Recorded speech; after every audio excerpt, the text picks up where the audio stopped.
if I could get you to assume one truth, if I can get you to assume that mainstream media and new media, such as BuzzFeed and things like that, and social media are successful in collaborating and pushing a one-sided, filtered,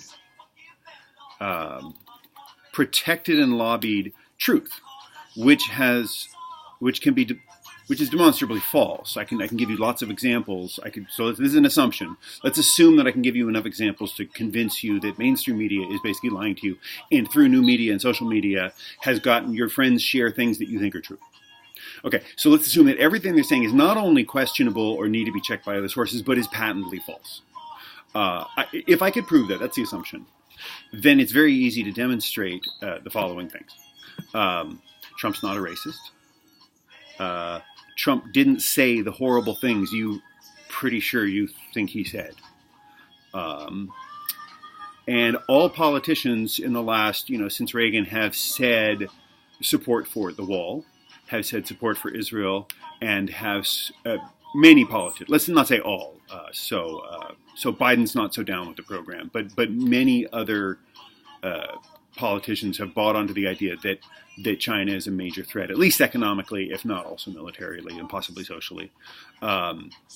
So certainly as a trade issue, the $500 billion of trade deficit a year and the fact that NAFTA gave them all the jobs, all politicians previously have said, except for Bill Clinton and George Bush who signed them in, all politicians have kind of given mouth service to NAFTA's bad, we're not sure about China entering the WTO, and we want enhanced border security, we want fences and walls.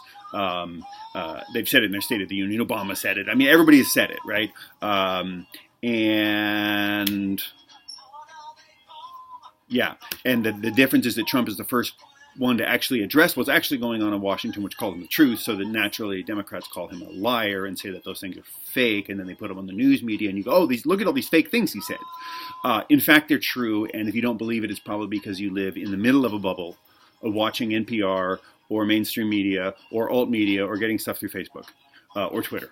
So if those are your news sources, and you're not consulting, source documents, like the Mueller report, actually reading the Mueller report, things like that, then it's very easy to think that politicians before this have never said any of these things. And Trump is the first person who's come in and he's a racist and an anti this and that, right? And that he's putting all these horrible things in his orange Hitler.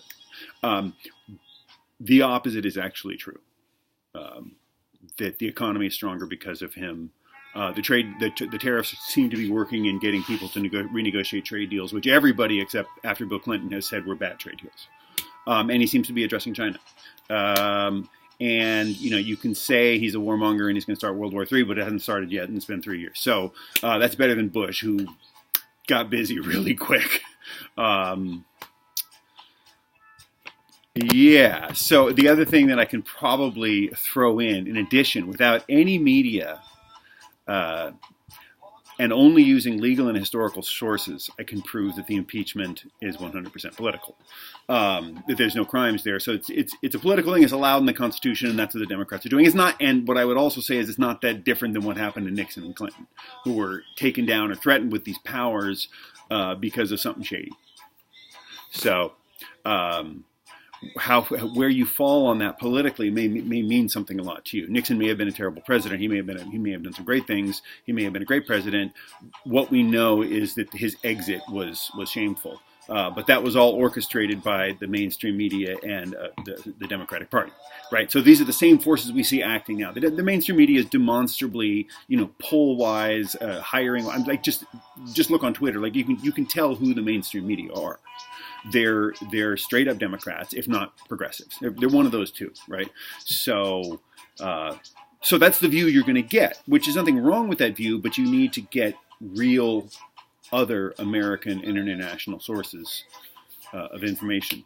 And the conservatives right now, not saying previously or anything, right now conservatives seem to be holding the line even better than, say, libertarians on what are admissible sources.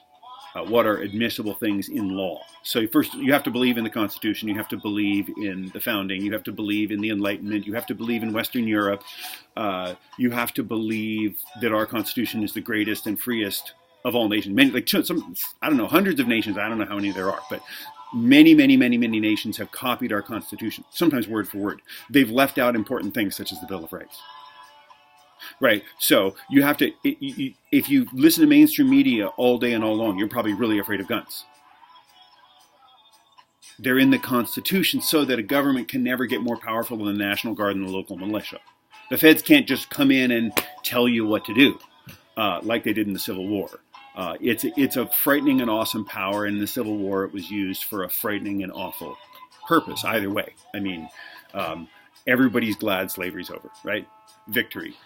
Whether we had 600,000 Americans had to die for that, or where they could have done it through tax changes, right? And freeing people by law and actually making reparations at the time, right? Which is what the British did. Interestingly, the British gave reparations to the slave owners. They said, all right, we're going to buy all the slaves and set them free.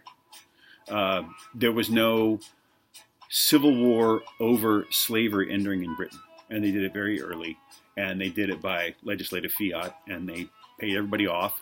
And that became part of the tax. And who cares? That's the tax that everybody pays to have a free nation, right? The Romans have done it. Romans did it through devaluation of currency. So this is why history is important. The Romans went through all this. The Romans had a welfare state. The Romans had slaves. The Romans freed the slaves. The Romans freed the slaves for devaluation currency and for giving them property rights. So they were basically like saying, oh, well, all those big farmers out there, we'll just take these little bits over here and you can start some new farms. So they started giving, so land, use and currency devaluation became this huge thing because this massive state, this state that controlled the entire Mediterranean, right? Bigger state than ours, bigger welfare state, bigger slavery issues, multicultural. So all the things that happened in Rome are actually valuable today. And if they would teach that in high school, and if they would teach civics class, you would know the things that I'm saying are true. If you don't, it's probably because you got, short-shifted on the civics class, and they didn't actually teach. So, for example, they didn't teach you that FDR was a fascist. They don't teach that kind of stuff. So you need to know that, say, the Laffer Curve, which is only applied in 2 times in history.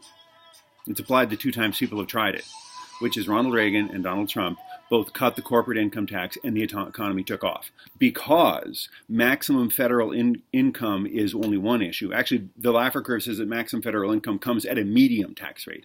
Don't do nothing because you make nothing. If you charge too much, people move into munis and treasury bills and international investments and other things, devices where they have to put their money, rather than the growing a U.S. economy, which is what we call GDP or startups or corporate and small business operations. That's stock market, for example. Stock market, bond market. These are things. Bond market, can have federal much lower. So a lot of people move money into bonds, which means it's not going to the stock market. The stock market, there's a price, but there's also a volume, right? So thing with the stock market is it's a measure of how much American businesses are growing. Now, you have to be a certain size to be incorporated and have a stock and everything. Not incorporated, but I mean to be publicly traded, you have to be a certain size. But it's a good indicator of the mid-size economy, mid-size to large economy. And the small economy's been better under Trump. Point being. Never mind. I could prove all those things if I could prove to you that mainstream media was lying to you. And for that, we'll just sit down and I'll show you example after example. For example, the time Trump mocked a disabled person, no, it was a CNN freeze frame that had nothing to do with anything. It's when he goes like this, right? And they said, oh my God, he's mocking a disabled man because for a moment his hand came up like this. Well, the guy whose hand came up like this was the guy who was actually the original reporter on people celebrating on rooftops in Manhattan when the World Trade Center went down, which Trump said was true because he said he thought he saw it on CBS. Well, this is the reporter who was talking while the tape was rolling when they played it live, and someone found tape of this, and then they're like, hey, here it is. What Trump said was true. And the guy who was a reporter happened to have a palsy in his hand is like this, but he doesn't wave his hand around. He actually has to dress himself around his arm because his arm doesn't move. And so when Trump, if you look at not the freeze frame, but if you look at the video, Trump's going like this. He said, I did this and I didn't do this, and they freeze framed it at that moment. So that's the perfect example. Now you would say, oh, that's just one crazy time. No. When you look into all kinds of things, And I've spent 3.5 years doing this. I'm retired, and what I do for fun, rather than watch Hollywood movies or crap like that, I look at internet research. And there's a lot out there. There's a lot out there. And so just through the aspects of what's written in a bill, what's reported about the bill, what's reported about the bill, what is said in the bill, what memes come out, how the mainstream media reports about the memes, how social media bitches about the memes, all of these things in this weird echo chamber. And the mainstream media is all corporate funded, which a lot of it's Raytheon and General Dynamics and actually military industrial complex. So Trump has obviously pumped up the military industrial complex. I'm not going to defend him for that. I think it's kind of cool. They're all American jobs, a bunch of American engineers and builders and Army personnel. Like, fuck it. It's a giant welfare program. And as its result, we get to be the strongest nation in the world. Now, you may not like that. Sweden will I know that New Zealand will take trained U.S. emigres. Being American badass and one of the biggest fucking badass stick-waving nations in the world is just kind of our destiny through our Constitution. So if you don't believe in the Constitution and you don't believe that kind of aggressiveness of like having your rights and being as right and open a society as possible, but not taking any shit, you might like another country more than America, like New Zealand, where they're confiscating guns, right? So guns are important because they keep the feds and the state from getting too big. There are more guns than there are people in the army, and most of them privately owned. So that's something the founding fathers put in because the British de-gunned. They put in they had gun confiscation in the British Isles before a bunch of put-downs by the government. That's why the UK government doesn't take any shit. The Scottish and Irish, and we're just going to put you guys down. And they would come in and they would conquer, and then hundreds of years of politics goes along, and then they just say, yeah, we're taking all your guns because there's dangerous people with guns and stuff. And then they roll in with the real military, and then it's fucking the UK, right? Turns out Hitler did this too. Austria had gun control, voluntary gun control. We noticed that bandits are carrying guns and all these highway robberies are going on, so we want to get rid of all the guns. That way, the only ones there, we can start to control them and we can register. So first you have to register them, and then they came around, you got to turn them in. And then the Austrians had no guns, and then the Germans rolled into Austria because they're like, oh, well, Austria is already Germany, so yeah, thanks for voting for us, now you're in. So they voted in gun control, They voted in the Nazis, right? Because they're like, oh, we're going to have this great society. So watch out for people who are like, oh, we're going to have this great society, but by the way, you got to take your guns. Happened with blacks in this country. I mean, it happens any time it's a government asking for your guns. Don't trust them. Who's asking for the guns? Democrats and leftist media. Think about it. You don't have to like guns. You don't have to use a gun. You can live in a city where there's a lot of cops with guns. Unfortunately, well, if you live in the country, there's a lot of people with guns. If you go to Texas, a lot of people with guns. They're immediate responders, not first responders. So there's a few things that media has been telling you that if you just look at in a different way, they're demonstrably true. Anyway, that's about it for the video. Happy roaring 20s. This is the first day of 2020. Peace and keep America great.